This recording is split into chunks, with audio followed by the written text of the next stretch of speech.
Hi everyone and welcome back to the channel, and today we are checking out Time's Arrow Part 2, Episode 1 of Season 6, and I am so excited for this one. You guys had to wait a couple days before watching it, and probably you had to wait months to even a year to watch this part when it first released, but for me, I just finished Time's Arrow Part 1 and I am hopping into Time's Arrow Part 2, and I cannot be more excited because the thought of what could happen in this movie, all of the cast, most of the cast besides Worf unfortunately, back in time in the 1800s. I hope they get to dress up in clothing of the time period. That would be really cool. Just them walking around trying to find the aliens with the snake around the neck and the aliens that are sucking the souls out of people. That poor guy, by the way, that poor homeless guy who got his soul sucked out, that was very sad to me. I didn't like that at all. But yeah, I'm excited for what this episode has in store for us today. As you can see, I'm at my dorm, got my Star Trek shirt on. The lighting, I forgot to turn it off again. I am very sorry about that, but boop. Nice, nice, nice. The lighting is blue, and I think we're going to keep it blue. I mean, I did blue the last two videos, but I'm going to do blue again just because I like blue when I watch Star Trek. It just reminds me of Star Trek, gives me good Star Trek vibes. And this is my final Star Trek The Next Generation video before I get into DS9. And if you would like to check out more of my reactions, you can head over to my Patreon of uncut reactions to many of the movies I watch on YouTube, as well as early access reactions to my movies that come out 1 week early. Thank you so much if you check it out. Let's get back to the video. Okay, ready for the last episode of TNG that I'm going to be doing for a while? I don't know if I am, but at the same time, I'm super ready. So without further ado, I hope you enjoy my reaction to Time's Arrow Part 2. Mr. Data. Yes. We were on a ship together. I forgot that Albert Einstein looking fellow has found out about them as well. What is more important than data? Do you remember the first time we met? Of course. Don't be so sure. Oh, yeah. All in the name of progress. Is this a reporter? This. As soon as I have the necessary evidence, I intend to expose them and make it absolute. Please don't do that. Yes, sir. And will this be a sequel to Connecticut Yankee, Mr. Twain? And will this be a sequel?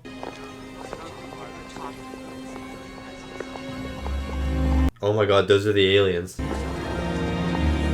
And the staff is a snake. That makes sense. The final one, guys. The final intro. You have to all say it with me together. Space. The final frontier. It's almost like an anthem. These are the voyages of the Starship Enterprise.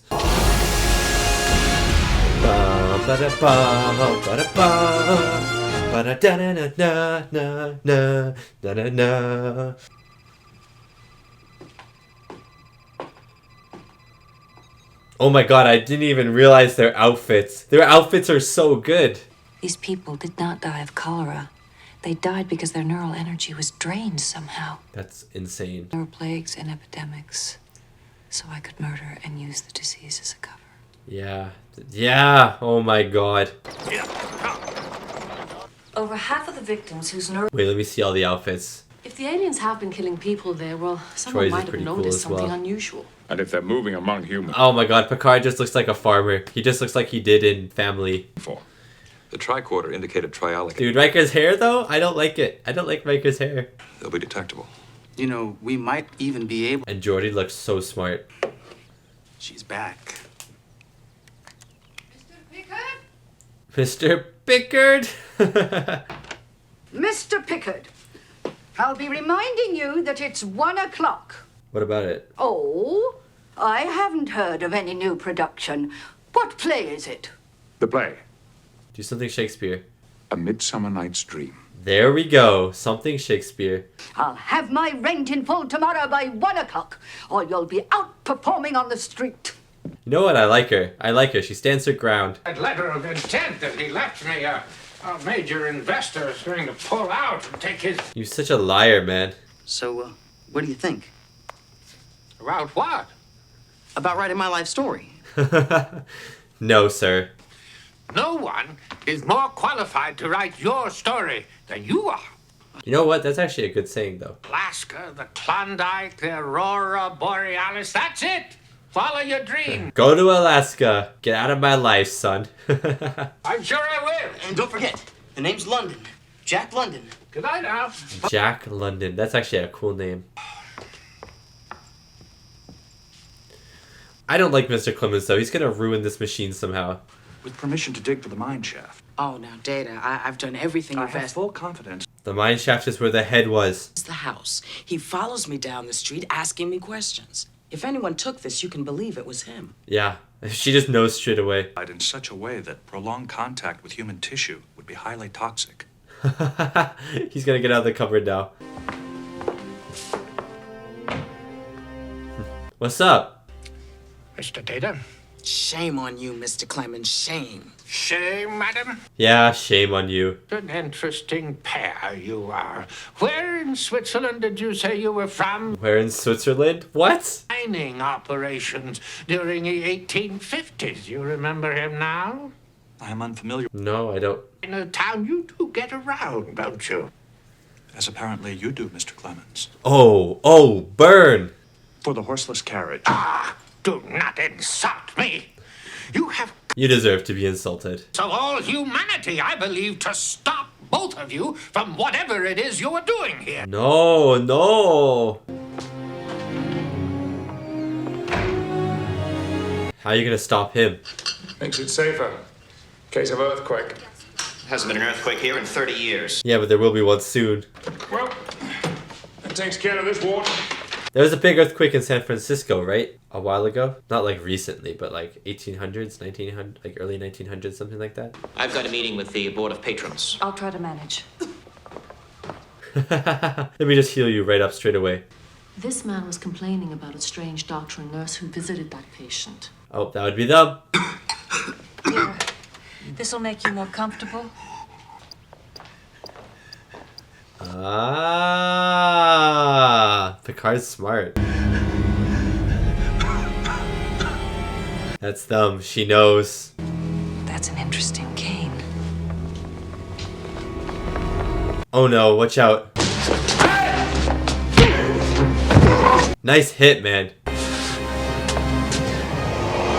Oh, they escaped. They escaped. Never seen a cane like this. I'll have to confiscate it for evidence. Why? I just want Why? the utmost respect for the law. Dude, he palmed that guy in the face. Yes, they're all reunited. Agreed, get us out of here. Star Trek has a horse and carriage chase. Those look like minute distortions. Maybe that's the key for them to get back. Any device like that would produce significant levels of triolic waves. Like the ones in the cavern where Data's head was found. So let's go to the cavern then. Be gone. Ill met by moonlight. Proud Titania. Now, Mrs. Carmichael, right there. There is no way they actually have Midsummer's Night Dream books. Forsworn, his bed and company. I don't think I need to hear any more. You're a natural. We start rehearsals tomorrow. Oh my god. Oh my god, Picard, you're too smooth. Too smooth with the ladies. And this is the first time Guinan will meet Picard. Do you know me? Yes. Not yet. But you will. Oh god, this is so cool! Bet they do. They say a band of outlaws set off an explosion in the hospital and then escaped. Where's the evidence of an explosion? Where's the evidence? You say there were others with him? Yes, at least a dozen. At least a dozen. The triolic waves are just as high as they were on Davidia 2. There's no indication of a control mechanism. They're in the mines now. They're in the mines. Data's head was found in the mines. Itself seems to be acting as a focusing mechanism. I'm willing to bet that it's the same at their habitat back on Davidia 2. Okay. Aliens use triolic energy as a power source. The energy that our phasers generates might not be entirely compatible. It's worth a shot though. I most certainly Oh, okay. would enjoy witnessing. This guy's so funny and so annoying at the same time. And your excuses and your evasions, and I will listen no longer. It is my Shoot Data, I dare you. and I don't want to be late. Oh my god, the watch? The watch? Oh no. Oh, his head. His head just came off. Get him. Get him.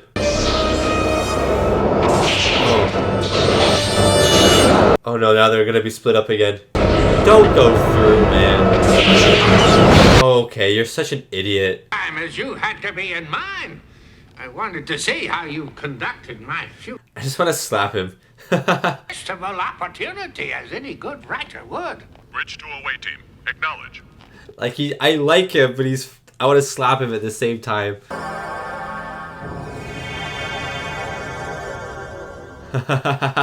I'm gonna like his reactions now, though. What for? Are you afraid I'm going to go around stealing things? We're 500 years old. Damn, that's the best chance we've got. Oh, and Mr. Clemens kept under escort at all times. Oh, you can put the head onto the body and he's not dead. Spaceship. You ever run into Halley's Comet? Worf is like, kill me now. Believe me, in the future, the tables will be turned. Yeah, they will be. It goes far beyond friendship. Best friendship. Because for me, none of this will have happened yet. It's so backwards, I love it. What's that? It's history fulfilling itself. Yeah, fate catching up. You were there in the cavern. You know what happened. What am I supposed to do? Yeah, she was there. If I told you what happened in that cavern, it might affect any decision you... That's true. That's true, actually. She can't say anything. I like your hat, by the way. Jean-Luc Picard. I can't sit around and hope it all works out. I've got to do something. Yeah, but do what your heart tells you, not what Whoopi tells you. I wouldn't know. Well, that's the problem I see here. All No one's smoking cigars. entire cities and military conquest is a way of life. It's not military conquest. Is to discover new worlds, which what the Spanish said. Deck 36. You know what? That is true. I can see why he would say this. Everybody else, what about the poor? You ignore them. Poverty was eliminated on Earth a long time, Ha! and a lot of other things disappeared with it. I wish it was eliminated now. You're telling me that isn't how it is anymore? That's right. I'm in the wrong time period. Oh, the head is attached. I guess 500 years is just too long a wait. My watch. Mr. Data, I fear I have sadly misjudged you. Aw, I like him now. Destroy your transport site on Davidia 2. Destroy it. You destroy all of them. Amplify the time distortion. Oh, interesting. Oh, and she's gone now too.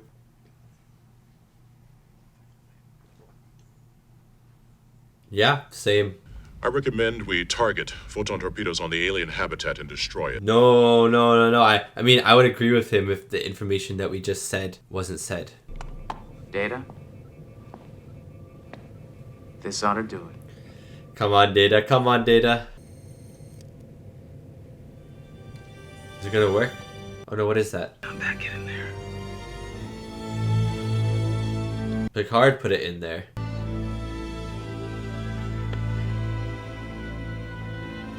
You know, this head looks really cool. Commander, I have set the photons to fire in staggered rounds, detonating in 10-second intervals. Good job, Worf. No, but don't fire. This will be ready to initiate in 1 minute. Oh my god, 1 minute. Do it. Oh, here we go. Brain on. Torpedoes. He's alive! Are we planning to fire on the alien habitat? Yeah, but it is imperative. Don't. The Forster Riker, hold your fire. Oh, thank God, Data. There's probably like 5 seconds left on that countdown, too. But it won't be stable enough to transport more than one person. You mean if I go back, only one of us could return? That's oh, right. What? And I have... Well, Guinan's staying. I'm the one who should return to the 19th century. Yeah, that makes sense. I've got more books to write. And your captain has a job to do here. Thank you, sir. Thank you, sir. Greatest adventure a man's ever had. Woo! And he's so excited. I'll be back for you soon. No, you need help. Oh my God. Hello. We have no way of knowing if Mr. Clemens was successful. He was. He was. I wish time would have allowed me to know you better. Aww. I'll see you in 500 years, Picard. And I'll see you in a few minutes. Yeah, there we go. Yes, sir. Fire. Fire. Riker is so good at saying fire. O'Brien, get him out of there. Come on, O'Brien. Come on, O'Brien. We have destroyed the target. There is no further indication of trialic activity. Oh, interesting. Everyone who should be in the 19th century is safely there, and those who should be in the 24th are here as well. Will write the books he was to have written after our encounter. Be interesting to read those books, actually. No, he's gonna leave it. He's gonna leave it. Oh, that's cool. And the head. I think those people stretchering Guinan out, they're like, why is there a head on the ground? And that was my reaction to Time's Arrow Part 2, Episode 1 of Season 6 of Star Trek The Next Generation, and my final, with a heavy heart, my final episode of Star Trek The Next Generation before I hop into Deep Space Nine. You have a lot of stuff to look forward to. Deep Space Nine, I am very excited for, but I really enjoy Star Trek The Next Generation, and so it's pretty sad that it's over. It's pretty sad that it's over, but it's opening up a new chapter into Star Trek, exploring new stories in Star Trek, and we'll see Worf in Star Trek Deep Space Nine, and O'Brien, I'm pretty sure, as well, so I'm pretty excited for that. But yeah, overall, a really good episode to round out my Star Trek The Next Generation journey. It was really fun. The story overall, the way the time travel worked. So that means Data was actually dead for 500 years, if I am correct. Like, obviously, he was dead, so it probably just seemed like he died and then woke up again. But, like, technically, Data's head was dead for 500 years, which means he was dead for 500 years, which very interesting to me. Maybe he did have some heaven moments or something. I don't know, whatever he would believe in. But yeah, I just thought this episode was, I don't know, it was just cool seeing all the cast together in old clothes, running around the 1800s in San Francisco, preparing San Francisco for any major earthquakes they may have, if you know what I mean. All the stuff with the aliens, with Guinan, and even that guy, the Albert Einstein guy, I forget his name. I wanted to slap him for most of this episode. I don't know why, I just found him a little bit annoying, and I know he was like fish out of water. He was doing what he thought was right. I have nothing against what he was doing. I know he just kept popping up in moments that I was like, stop popping up, but he was integral to them getting back in the end. The way that he apologized, how he became very optimistic. He's like, oh, you've changed this man from like this senile old man. It's not the exact words, not verbatim by any means, but he basically was like, you've changed me from like a senile old man to being someone who realizes that the future may not be bad after all, that humanity turns out good in the end. I really enjoyed that. I really liked the last moments with him when he came back into the mines and he's like all like happy. He has like a hop, skip, and a jump in him. He's like, I just had to run all the way from Main Street. It took so long, but I'm here now. He's taking care of Guinan. I don't know. I really liked him. I thought he was a really nice character to have in this episode. I found it a little bit lackluster, maybe, that it was really easy to put Data back together. I think that was probably my biggest issue with this episode, that it was just like, you know, the whole thing about the first episode, or the first part, Time's Arrow Part 1, is that Data dies, right? There's so much build up to the point that Data is going to die.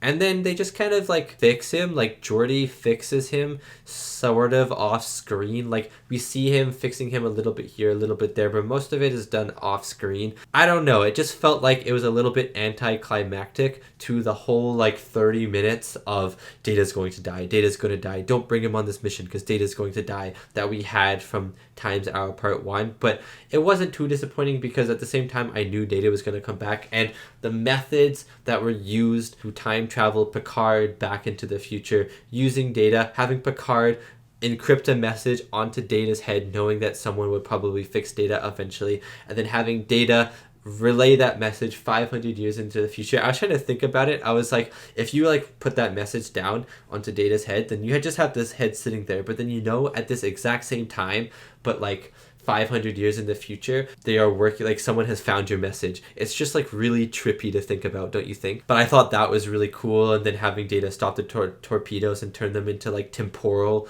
torpedoes or something like that, and then, you know, they send the guy back to the 1800s and Picard comes back. I don't know. It was just really interesting. It was really cool, and I thought they did time travel in this episode really well because they didn't break any laws or rules of the world or of the universe. They didn't break any character timelines or anything like that. Like if you look at this episode, I feel like everything fits really nicely within the Star Trek universe and nothing really breaks or anything. That's a big issue of time travel sometimes, is that you can break a universe with time travel. You can have too much time travel and it can be really confusing, or you can have time travel that contradicts other parts of time travel, and so you start to create almost like these paradoxes and stuff where it's like, wait, but if a character was here, how are they also here at the same time? And sometimes it's hard to explain because it can get too confusing. But I think Star Trek does a really good job with all the time travel episodes that they've done, and this one was no different. I wasn't confused. It works with the story, it works with the universe, and it doesn't really interrupt any character timelines in any way. In fact, I actually think it makes some of the character timelines better with Picard and Guinan. I don't know, it's just like interesting to know that Guinan's first meeting, if you watch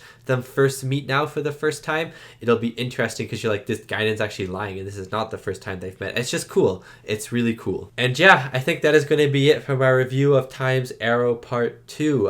Thank you so much for watching, and thank you so much to these wonderful, beautiful, amazing people right here for supporting me and supporting my channel. It really does mean a lot. And thank you to everyone watching for supporting me through my Star Trek The Next Generation journey. Just by watching the videos and commenting, it means a lot. I read all of your comments all the time. They're so much fun, and I really, really, really do hope that you join me on my Star Trek Deep Space Nine journey as well. I'm really looking forward to that. If you don't like Deep Space Nine, then thank you so much for watching Star Trek The Next Generation, and if you do like Deep Space Nine, then I invite you to join me. I'm going to be watching pretty much the entire show from start to finish, and so I invite you to start that journey with me. I'm very excited for it. Again, thank you so much for watching. It really does mean a lot, and I'll hopefully see you next time for my Star Trek Deep Space Nine reactions.